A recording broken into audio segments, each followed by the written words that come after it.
Fala galera, muito boa noite, kite na área, 1.600 km rodados, Rodrigo na área também. Peguei um trechinho de estrada, agora tô voltando para São Paulo, não gravei para vocês.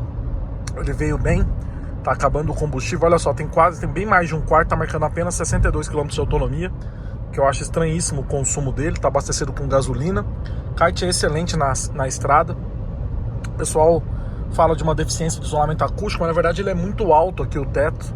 Então ele tem aquela mesma coisa do Renegade, de se circular muito vento aqui dentro. É uma área, né, muito grande não é circular vento, na verdade que os vidros estão fechados, mas de retorno da acústica, né? De retorno da acústica. Mas ó, tô gostando desse carrinho pra caramba. Sem intercorrências mecânicas, tudo funcionando a contento, sem detalhes novos no carro, né? Baixa quilometragem, mas a gente sabe que muitos carros aqui do canal apresentam alguns percalços aí nos primeiros capítulos, né? Aqui não, tá funcionando super bem e eu tô gostando bastante. Um dia bem frio, 18 graus aí, porque o carro tava parado embaixo de uma cobertura, mas acho que tá bem mais frio do que isso. E os limpadores de chuva funcionam bem, o ADAS funciona super bem também, tá neblina forte aqui. Vamos fazer o retorno ali na saída 20 e vamos andar 19 quilômetros até minha humilde residência. Vamos junto comigo. Mais um para nossa conta. Tá com 9,7 km por litro.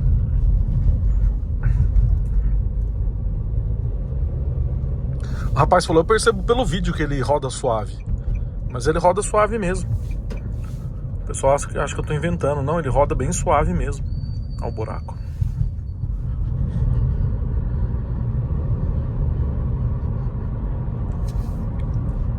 Tem várias subtelas aqui, com a pressão dos pneus. Nossa, o tamanho da cratera ali. Com hadas. É bem legal o painelzinho dele, eu gosto. Parece simples, pessoal, mas no rodar aqui ele é agradável de visualização.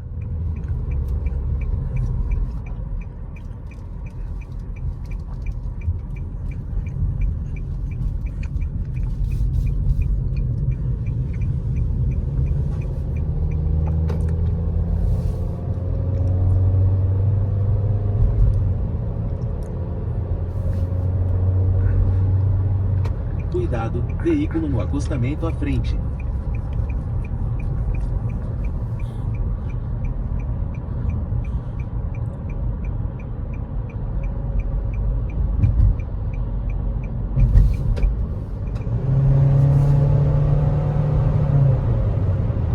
A questão é o valor, né? Que ele é bom, mas a questão é o valor. Eu fico pensando aqui, refletindo, toda vez que eu tô dirigindo, falo, puxa, ele é bom, mas ele não vale 150 mil de jeito nenhum, 140, não vale. A versão topo de linha devia custar 120 mil, sabe? A versão topo de linha deveria custar 120 mil. Não pela construção dele, mas pelo motor, a ausência de motor turbo, que não empurra bem o carro, né? Não empurra bem assim, quando você quer pisar, né? Aí ele invade aqui o habitáculo e isso vocês não gostam, apesar de ele estar bem amaciado e rodar bem solto a maior parte do tempo. O ADAS dele é muito bom, mas está um pouquinho inflacionado demais, né? E aí comparando com a leva chinesa, aí que fica mais desproporcional ainda, fica desigual, né?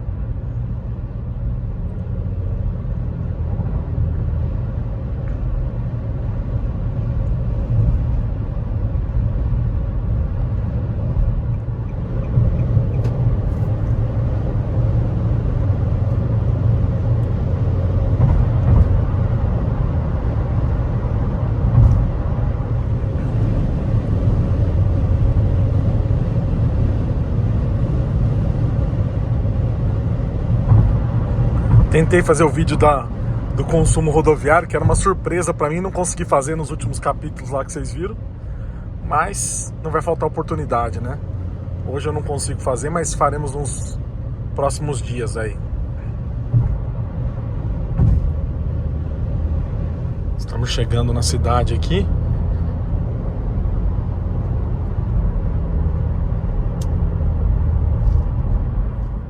Fala, galera. Parei no shopping aqui pra jantar. Cara, e tentando emagrecer. Toda vez eu falo pra vocês, tentando emagrecer e tá foda, né?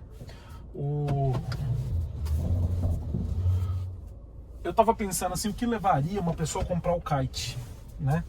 Eu acho que a única coisa que leva alguém a comprar o kite é justamente a robustez, a suposta robustez, ou suposta não, a verdadeira robustez do conjunto. Eu acho que é a única coisa que levaria a pessoa a comprar o kite, né? A robustez do conjunto, porque você tem um carro que ele tem uma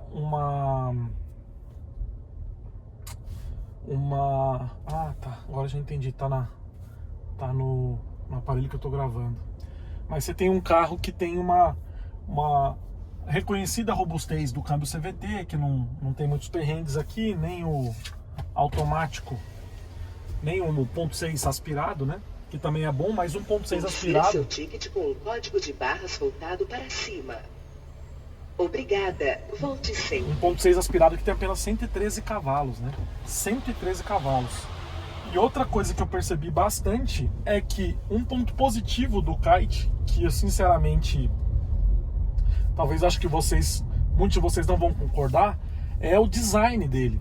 Que ele ficou bem mais atraente do que o Kicks. O Kicks antigo. Ele ficou bem mais atraente mesmo, eu gostei bastante dele. Acho que ele ficou bem mais bonito com essas rodas, deu um ar de sofisticação para ele que ele não tinha, né? Que ele não tinha. E aí, o que é bom nele? O espaço interno, o banco zero gravity, né? O espaço do porta-malas tem 432 litros, mas na prática parece maior.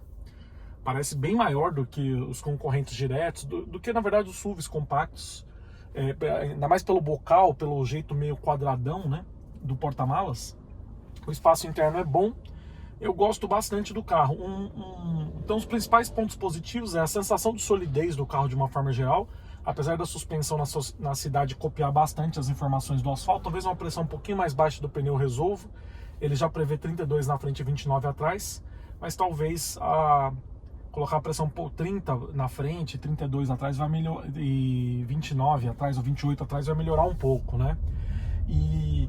Mas como principais pontos positivos, você tem o comportamento dinâmico do carro na estrada, né?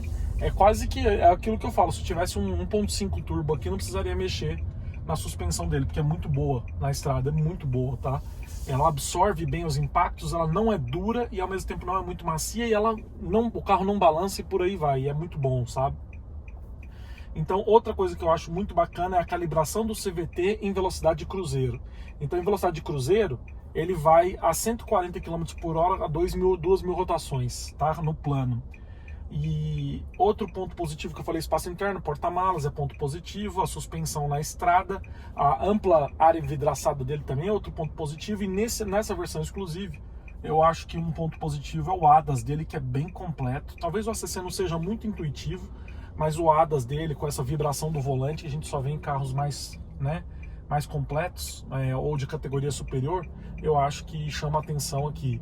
Limpador de para-brisa funciona bem, os freios estão borrachudos, mas estão freando bem, né? Não tem uma resposta boa de frenagem, apesar do pedal não ter uma resposta diretamente com o que você aplica nele, né?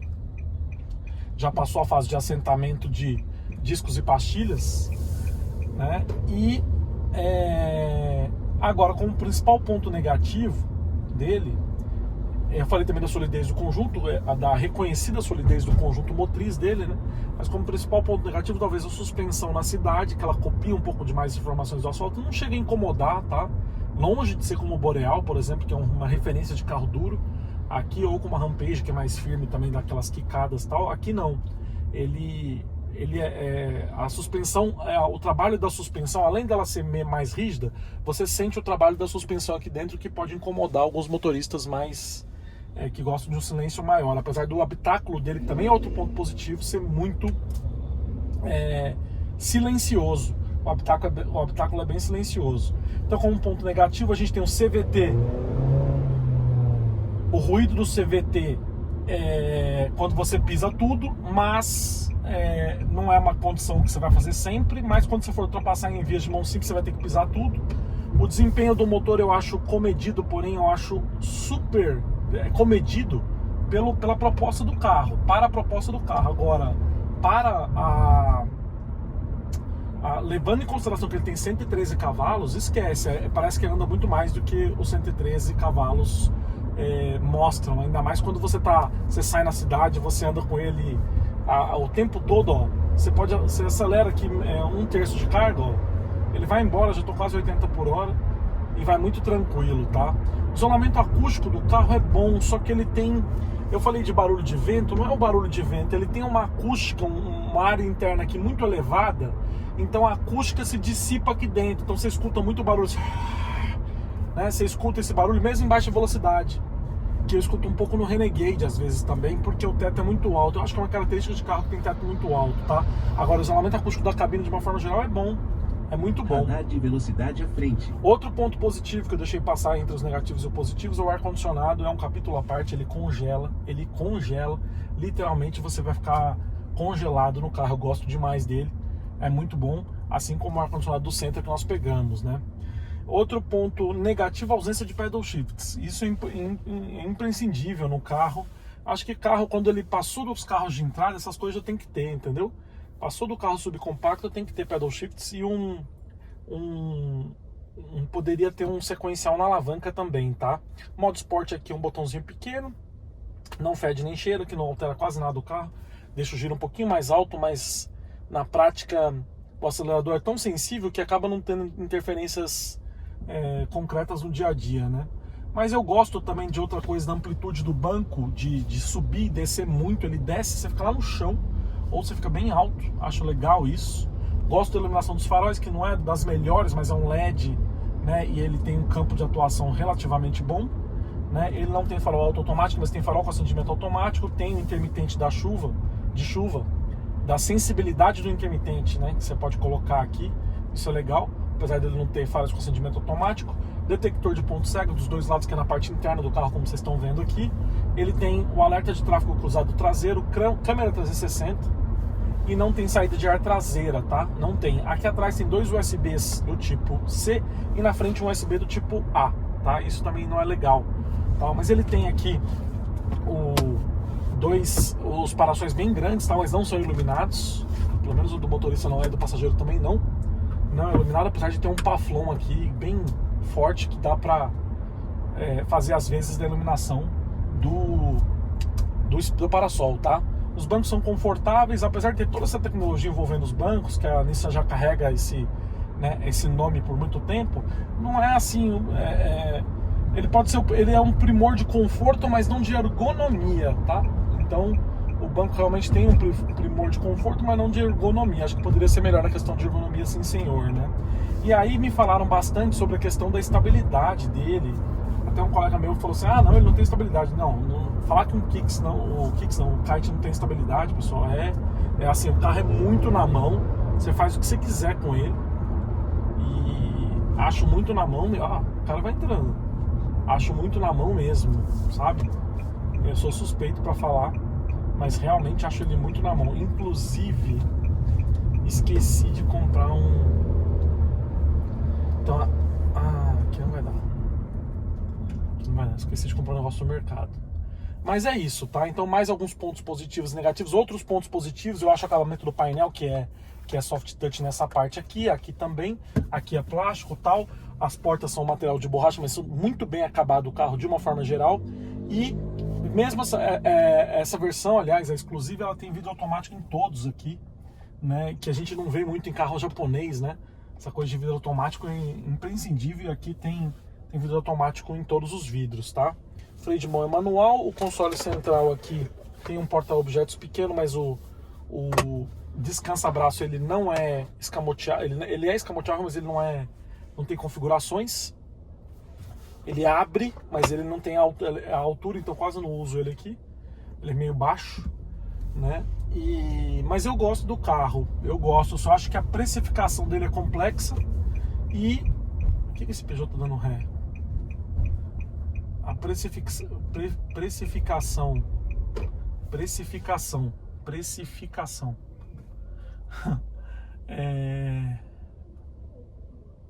o que esse cara tá fazendo? A questão do preço dele é complexa. Eu acho que tem outros produtos. Tem outros produtos melhores no mercado. Eu vou até para uma rua aqui mais complexa, que é um subidão, só para vocês entenderem o comportamento dinâmico dele na subida, ó. Ele tem um bom ângulo de ataque e saída, não pega em qualquer lugar, ó. Então aqui, ó, é um subidão, tá? Tá 2.000 giros, ó. Ó, sem fazer esforço, ó. Ó. Subindo, subindo. Não tem aquela coisa, aquela letargia do HRV que você pegava aqui uma subida, tinha que apertar fundo pra ele ir, sabe? Você vê que tranquilíssimo, relando no acelerador. Não sei se essa unidade aqui também foi acelerando demais, né? Na estrada. Mas aqui que você vai sentir o que eu te falei. Que o isolamento acústico dele é bom, porém a suspensão, o trabalho da suspensão você sente muito aqui dentro. Espia só. Ó. Esse barulho que vocês estão ouvindo... Tem um sacola aqui dentro que tá fazendo barulhinho, mas acho que vocês conseguem ouvir esse barulho da suspensão. Ó, ó na lombada, ó, ó. Então isso às vezes é ruim. Esse trabalho da ó. Então precisaria ter uma acústica melhor da suspensão. Você escuta você escuta assim, né? E é isso que eu falo que é a diferença entre o Pulse entre o Fastback Pulse e o Peugeot 208 ou 208. O 208, 2008, a suspensão tá isolada, você não escuta ela dentro do carro. No Fastback, no Pulse, você escuta mais. Então por isso que eu falo que alguns pequenos detalhes que você acaba sentindo o carro, né, um carro mais isolado acusticamente do que outro, né? Então aqui talvez grande parte do que acham do isolamento acústico do carro aqui é da suspensão que deixa passar para dentro. Não é barulho metálico, nada, mas é o trabalho dela mesmo que você escuta bastante aqui dentro. Sabe, você acaba escutando bastante aqui dentro. Mas ele a dinâmica de curva dele é muito, muito boa, eu gosto, ó, ele aponta muito bem. É lógico que eu já fiz testes em altas velocidades, estou mostrando aqui para vocês detalhes, né? Detalhes de como ele se comporta, né? Mas é isso, mais um pouquinho do kite exclusivo em pontos positivos e negativos dele. Espero que vocês tenham curtido. Estamos com 1.622 quilômetros rodados e 9,7 de quilômetros por litro de consumo acumulado de gasolina, tá? Tá bom? Grande abraço, até a próxima, hype like aí, fui!